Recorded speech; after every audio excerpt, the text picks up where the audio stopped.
morning, Trinidad and Tobago, and welcome to the Bourse Report. Happy New Year to you as well. And today we're taking a look at what would have transpired in 2021 across international and local equity markets. And it certainly was a very cheerful 2021 from an investing perspective for most equity investors, whether at home or internationally. Now, can that momentum be sustained into 2022? Well, let's take a look today at how the 2021 performance went and what we might expect in the coming months ahead. As mentioned, it was quite a very welcome year in terms of recovery, particularly at the local stock market level for investors, with the Trinidad and Tobago Composite Index in that blue column there, advancing around 13% in fact, which is a very impressive recovery from the 9.9% decline that would have taken place in 2020. Of course, certainly a year to forget from an investing perspective at the local level. And this performance really was driven by a 17.7% in our local boys, in the locally domiciled stocks, that is the old TNT index or the old Trinidad and Tobago index members, up 17.7%. The cross-listed index for once, comprising cross-listed names such as NCBFG, First Caribbean International, etc., would have advanced just about 3%. Again, some fairly muted performance in 2021, which is typically uncharacteristic of the cross-listed index over the past couple of years in that green column, which would have consistently outperformed the all TNT index over the past few years, with the exception of 2021.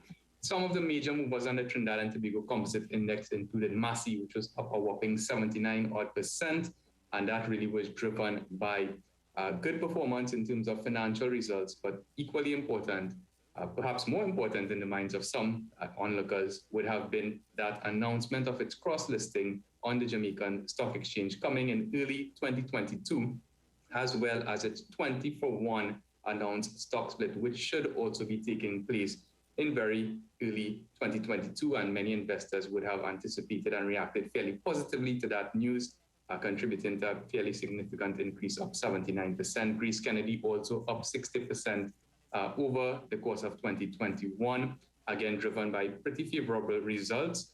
Guardian Holdings Limited up around 44%, and that was also driven by reasonably good results, but again, a lot of investors would have reacted quite positively to the cross-listing of Guardian, which took place in the first half of 2021. Trinidad Cement Limited, or TCL, would have been up around 40%, with changes, fairly significant changes to the competitive landscape. And First Citizens Group Financial Holdings, formerly known as First in terms of its ticker symbol, up 38%, again driven by reasonable or stable performance, but anticipated growth through acquisitions. And one of the big ones, of course, is that pending acquisition of Scotia's Guyana operations by FCG-FH. On the other end of things, OCM, NFM, Guardian Media Limited, First Caribbean International, or FCI, and Whitco were all down in single or fairly significant double-digit levels, between that 9% down to 19.5% down, for a varying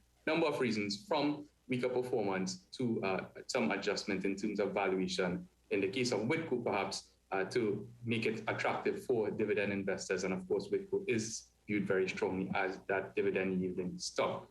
Turning internationally, of course, all US sectors would have rallied. The S&P 500 had a very stellar year, up 27.2%, with some of the best performing sectors, including energy and financials, up 46 and 53% respectively. And they would have been, for onlookers who were familiar, the worst performing sectors in 2020 on the US market. The real estate sector was up just around 41%. Technology continuing with its very positive trend, up 34%, and consumer discretionary stocks up 27.5%.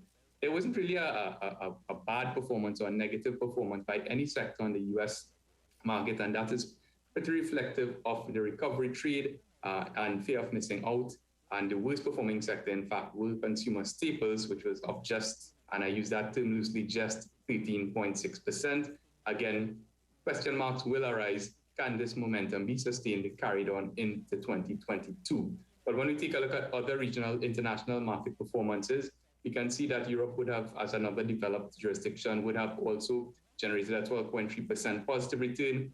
Asia, on weaker China, Hong Kong, and South Korea performance, down 5.7% despite an 18.6% positive performance by Indian equity markets, and Latin America broadly down at 13.7% in 2021, following up a negative year of 16% in 2020. And there remain some structural challenges to the Latin American market, including political unrest and inflationary pressures. Now, what can investors expect? Very briefly, we're going to touch on it today into 2022. Well, at the local level, there is going to be that economic recovery story, which many investors have taken hold of and really propelled valuations throughout 2021. Certainly, one of the things that Bourse would have noticed is valuations have become quite elevated, meaning you are paying much more for the same value of share, or same value of earnings, dollar earnings across most companies. Inflationary pressures will also be a factor going into 2022 at the local level. Those elevated valuations, again, to keep an eye on, and generally positive investor sentiment, but there can always be something to derail that. So we're going to monitor that very carefully. At the international level, again, that economic recovery story is one that should be expected to stay intact, with the exception of course, Omicron putting some cooling impact on that recovery story. Inflationary pressures, as mentioned, also going to play a big part in the global equity market story. We expect to see some continued extraordinary monetary and fiscal policy and support, though it is going to be markets are going to start being weaned off of this support into 2022. And of course, that fear of missing out, or FOMO, as the term is called, and that would have really helped investors generate positive investor sentiment throughout 2021. Let's see how that takes place and unrolls in 2022. Next week, we're going to take a look at what the forecast is for the local equity market, as viewed as in the eyes of Bourse. And that's it for this week's edition. For more information, you can give us a call at 226-8773, email us at invest@boursefinancial.com, and check out our website where this research and all of our research is absolutely free at bourseinvestment.com. Stay safe, get vaccinated, and see you next week on the Bourse Report.